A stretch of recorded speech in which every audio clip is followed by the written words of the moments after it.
Hi, this is Jennifer with Paper and Paws. I'm glad you're here. I wanted to do a walkthrough of this album I made for my cousin's son, who is very much obsessed with pirates. So this was a great opportunity for me to use this collection from Carta. It's Pirates by Stephen Duncan, and it just has a really great, vintage pirate feel. I love the artwork, and the cut-aparts are fantastic. It's kind of got a little bit of gloom and still a little bit of whimsy. It's been super fun for me to work with. This album is 7 by 9 by 1 3/4. And I built this based on a tutorial from Frances Long with Your Book of Memories. Let's get into it. So as you see on the front cover, I had some fun. I didn't have as many stickers to make this work as I wanted, so I actually ended up fussy cutting some of the papers. This is a sticker, and backing them onto black cardstock and then popping them up on foam dots. And I did ink, this is a sticker, I inked some of the items, and I inked throughout with vintage photo from Distress Oxide. And one of the things I wanted to do to kind of give the album a bit more texture was I took this cheesecloth and I just used my vintage ink and kind of dabbed it all over the place to make it feel old and torn and a little bit creepy. I'm really pleased with how this cover came out. Okay. All right, so in the front, this album has this really great pocket, and it's a shaker pocket, as you can see, but it's clear, which is just such a neat addition.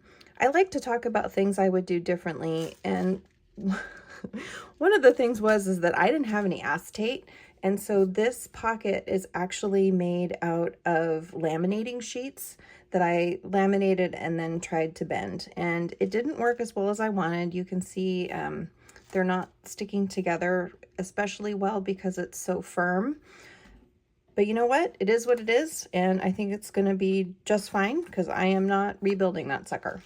And then here is a good tuck spot. Oh, no, it's not. I glued these down. Did I? Nope.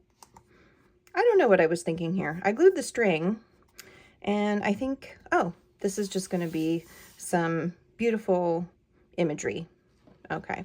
What I did do with this album, though, is I made opportunities for him to be able to have his parents put some pictures, but then for him to just be able to draw and do whatever he wanted. As a kid, I wanted him to be able to make it his own, and I think it would be a really cool kind of time capsule for where he was at this age for his family to be able to look back on.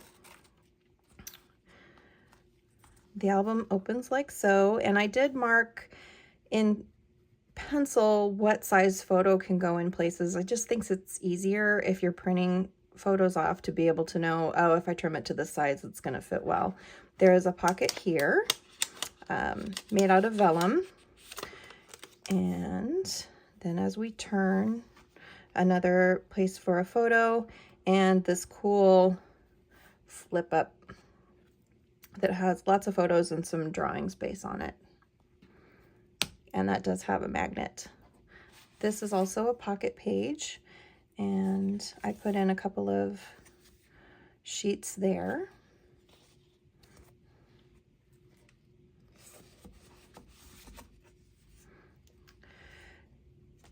In the tutorial, there was something else placed here, but Frances's husband made this little mini album and glued it onto this page, and so that's what I chose to do.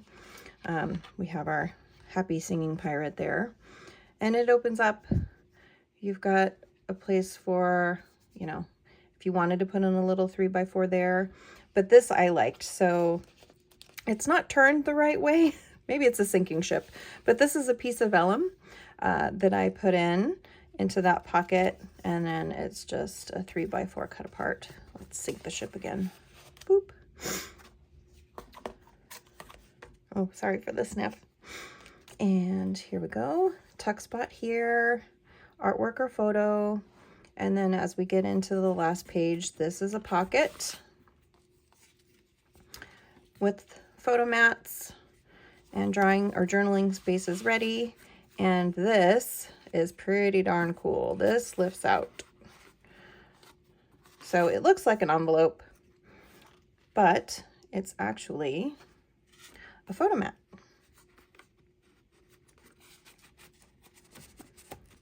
Get back in there.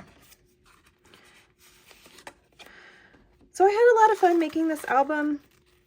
I did get myself some acetate, so I won't have that problem again, I hope, if I choose to do a shaker element. And I thank you so much for watching. Happy crafting, everyone.